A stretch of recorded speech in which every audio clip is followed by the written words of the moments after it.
Boa noite a todos. Sejam todos muito bem-vindos. Hoje o caso clínico é meu, hein? Vou logo avisar que hoje o caso é meu, tá? E vou trazer aqui o caso clínico de hoje para a discussão, tá? Deixa eu só pegar aqui. Só abrindo o caso, porque o caso, inclusive, foi um caso bem interessante que aconteceu hoje na UTI.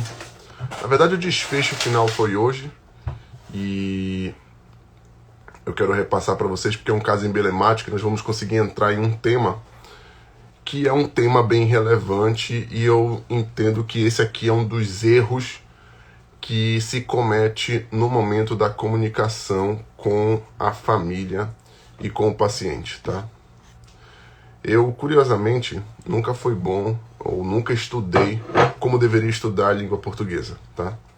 Desde a época da faculdade e, na verdade, da época do ensino médio, na minha época era ensino médio, né? Na época do ensino médio, eu não valorizava muito os temas de redação, não me sentia muito à vontade nessas discussões de redação e tudo mais. E acabou o quê? Eu percebi que as habilidades de ter um discurso adequado e uma narrativa adequada, coerente, faziam parte das competências médicas para se comunicar bem com o familiar, tá? E o caso que eu vou trazer hoje é um caso que nós vamos refletir exatamente isso. Antes de nada, eu vou contar qual era o caso, tá? Do caso do paciente, da paciente, na verdade, específico, tá? O paciente estava internado na UTI, veio para a unidade de terapia intensiva, tá? Era uma segunda internação. É uma paciente que de base tinha uma insuficiência renal crônica, estadio 4. Observe que eu sempre, quando nós falarmos aqui sobre projeto terapêutico, a importância que é no desenho do projeto, eu conseguir definir claramente como é a comorbidade do paciente e estadiamento da comorbidade desse paciente. Então é um paciente estadio 4, tá? Que internou por um quadro de infecção do trato urinário, tá? Fazendo uma disfunção respiratória e cardiovascular, ou seja, ela estava com quadro de sepse. Aqui eu vou fazer um parêntese, tá? Estou preparando um conteúdo aqui bem interessante sobre sepse, tá? Vai completar em 2022 3 anos que eu lancei um curso especial sobre sepse para ajudar colegas a fazerem uma melhor prática de sepse, saberem o manejo de sepse e, em especial, saberem gerenciar um protocolo de sepse, certo? Desde 2015 eu gerencio um protocolo de sepse, tá? Na instituição que eu trabalho. Então, desde lá, se contar os trimestres, já vamos para quase mais de 41 trimestres que nós temos aqui gerenciando e fazendo ciclos de melhoria de processos. E, infelizmente, sepse é uma doença pouco conhecida e ainda é uma importante causa de mortalidade. Ano passado teve uma atualização no consenso de sepse de acordo com algumas boas práticas, tá? E vamos ter algumas discussões aqui no futuro. Em setembro nós teremos o Dia Mundial de Sepse e é algo que vamos trazer aqui para uma discussão, talvez em um momento oportuno, que não venha o caso agora. Estou só falando isso porque a paciente, curiosamente, obviamente, quem trabalha em unidade de terapia intensiva sabe que quadros de sepse são muito comuns internar, paciente com infecção generalizada. E essa paciente veio por isso. Acontece que a paciente foi entubada, iniciou droga vasoativa, estava com insuficiência renal crônica estadio 4, evoluiu com necessidade de hemodiálise, ou seja, ficou uma insuficiência renal crônica descompensada, necessitou iniciar suporte dialítico, contudo, a familiar dela, que era representante da família, de alta demanda, tá? E o que é uma familiar de alta demanda? Esse aqui é um ponto importante de estruturar e de classificar, porque familiares de alta demanda tomam tempo, entre aspas, do profissional de saúde. E uma das poucas ferramentas que mensura isso é o Nurse Activity Service, que é o NASH.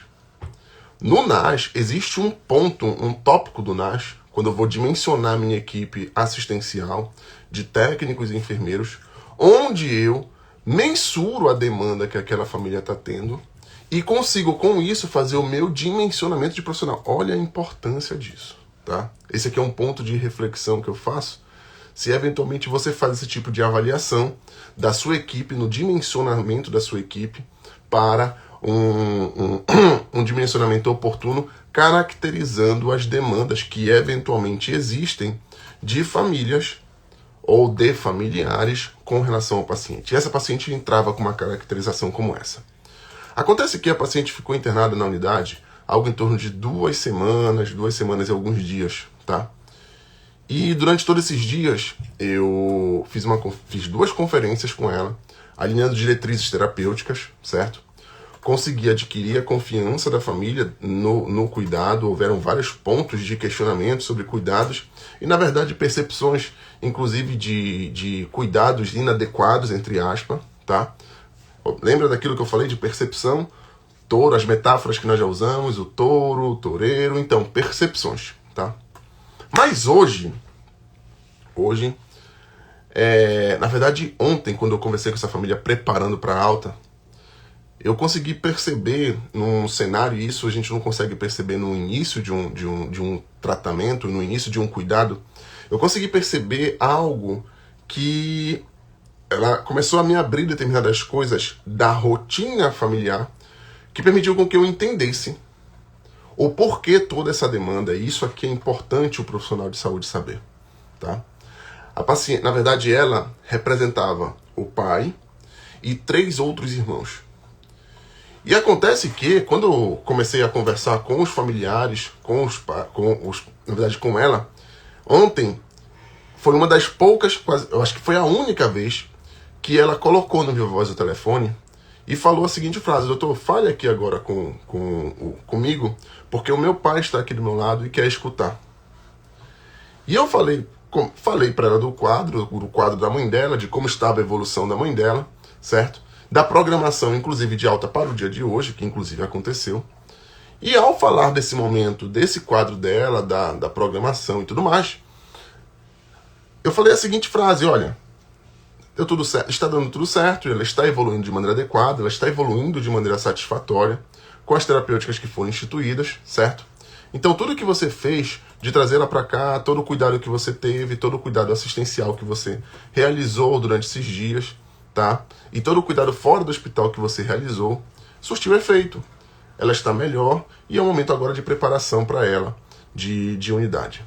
Essa senhora, ela ficou parece que literalmente tinha se tirado um peso das costas dela com esta frase. E aqui percebi um insight, que é algo que acontece muito, geralmente, com profissionais. Isso acontece muito com profissionais da área de saúde que tem familiares internados na unidade.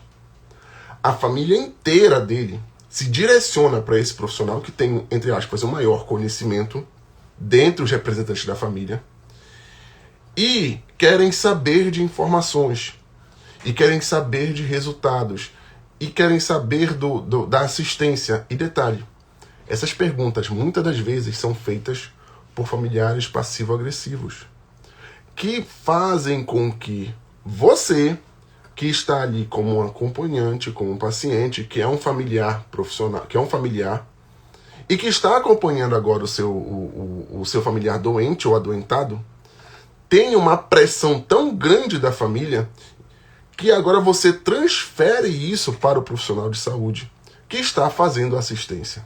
Porque aquele resultado assistencial, seja qual for, e em especial se forem resultados ruins, passa a ser um resultado ruim seu também. Então a estratégia de comunicação que eu tive com ela foi uma estratégia de comunicação voltada como se fosse um profissional de saúde, onde geralmente eu me apresento como representante da equipe e eu responsável pela tomada de decisão. E eu falo isso para a família, na frente do paciente, ou melhor, na frente do acompanhante.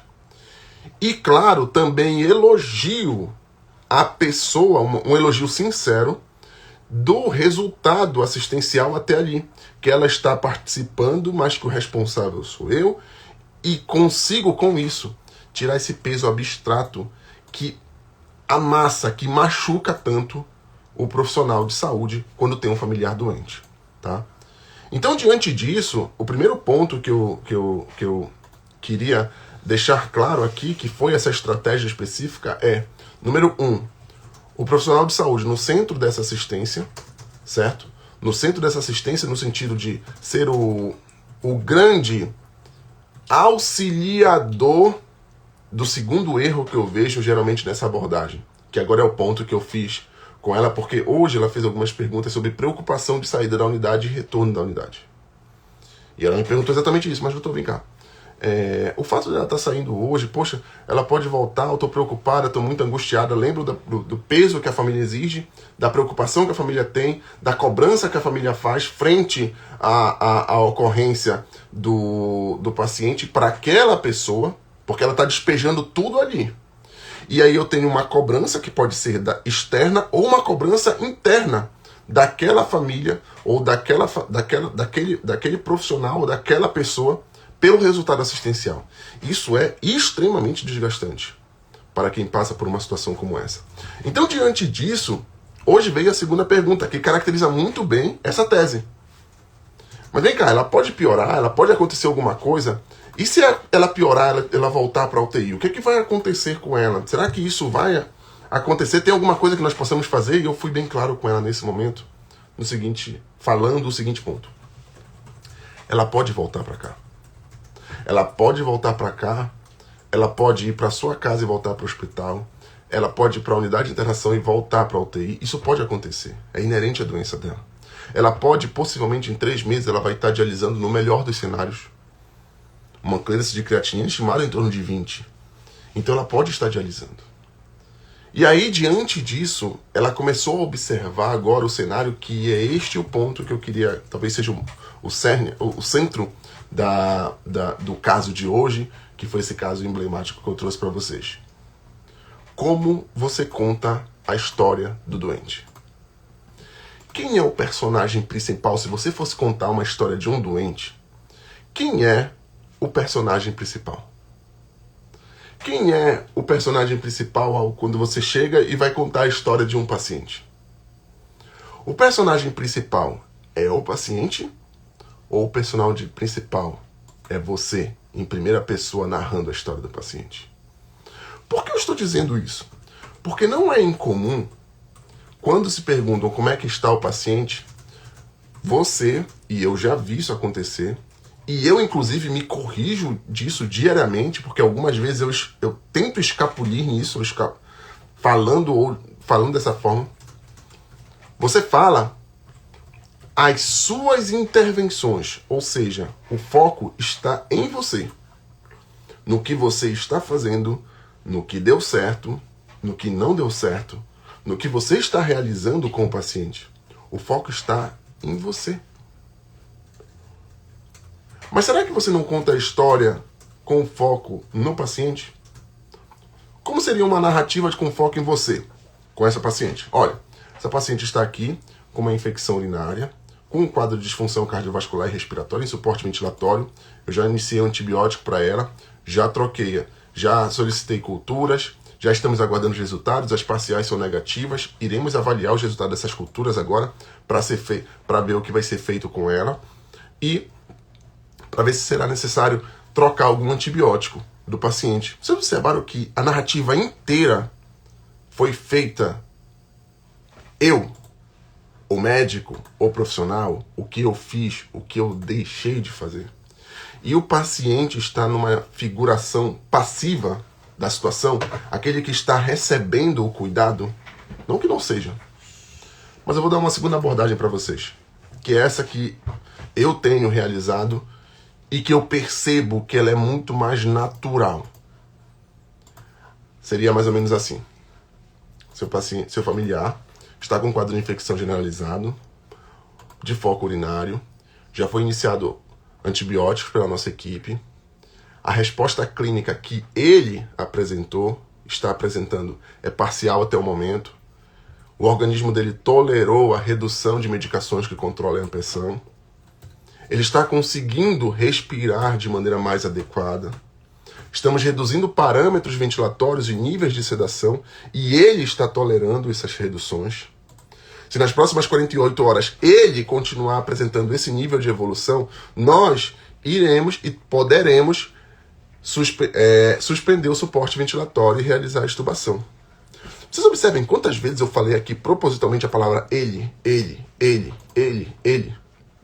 O que é que eu estou querendo falar com isso na frente de vocês aqui para que vocês possam entender isso com o paciente? E que o familiar precisa entender. Que você não é o herói. Na verdade, a narrativa de profissionais de saúde herói, em especial, geralmente médicos, e nós fomos muito massacrados com essas figuras. Quem não gosta aqui do filme do Ben Carson, hein? Que você chega lá, você é aplaudido, os congressos médicos, aquela coisa maravilhosa, todo mundo ali batendo palma pra você, você é o melhor e tal. Quem não gosta disso? Quem não gosta de ter aquele seu ego massageado, tá? E quando você chega com esses seus sucessos, se você gosta dos seus sucessos com essa narrativa, tudo bem. E essas narrativas, muitos colegas utilizam ela como narrativas de sucesso. E as famílias, de certa forma, gostam dessas narrativas. Você gosta dessa narrativa. É um marketing pessoal muito forte. Porque você é o herói, você é o profissional, você é o cara. Eu sou o cara. Contudo, existe um grande problema nessa narrativa. Um grande problema. A síndrome do herói. Se você é um herói, ninguém é tão bom que não possa ter um erro. Ninguém é tão bom que não se ache um defeito.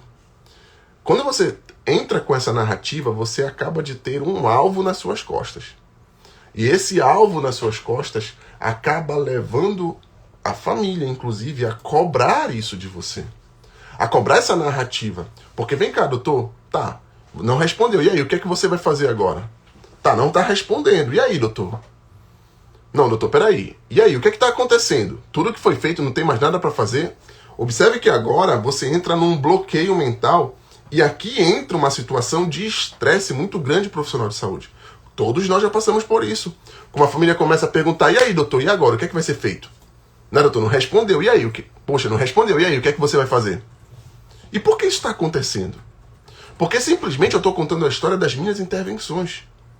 Do que eu vou fazer. Eu estou contando a minha história. E eu não estou contando a história do paciente para a família. Do organismo dele. Daquela pessoa que está enferma e que eventualmente, e muitas das vezes, não está tendo uma resposta clínica satisfatória às intervenções que foram feitas. Um organismo que eu tenho limitações. Está tendo respostas parciais. Então esse é o problema. E esse é o ajuste de linguagem. Esse é o ajuste de narrativa que deve ser feito frente a familiares. A sua narrativa, na verdade, na hora de contar a história de um paciente. Então, eu falo isso de maneira formal, de maneira vigorosa, porque esse talvez seja o principal erro do profissional de saúde e uma das principais causas, tá no centro das causas de conflitos e de estresse frente ao cuidado de pacientes. Porque se você é o herói, por que você não salvou? Lembra de todos os filmes de herói que o herói falha? O que acontece com ele? Depressão. Passo por crise de ansiedade, eu não consegui salvar. Então, se eu não conseguir salvar, eu não sou tão herói assim, eu não sou tão bom assim. Então acaba que eu começo a questionar até mesmo a minha competência. E não, eventualmente, a limitação clínica do meu paciente. Então esse é um exercício diário, é uma reflexão diária e principalmente é uma forma que você deve reavaliar e avaliar diariamente como você está contando a história do seu paciente e como você está contando a história para o seu paciente, tá bom? Então, pessoal, fica a dica aí. Amanhã eu vou trazer um caso clínico novo aqui. Já tem 5 casos clínicos selecionados aqui de pacientes para essa semana, tá? E aí eu vou trazer um caso clínico novo amanhã, tá? De uma colega que enviou. E vamos discutir mais um caso e vamos ver essa sequência, tá bom? Um grande abraço a todos e boa noite. Tchau, tchau.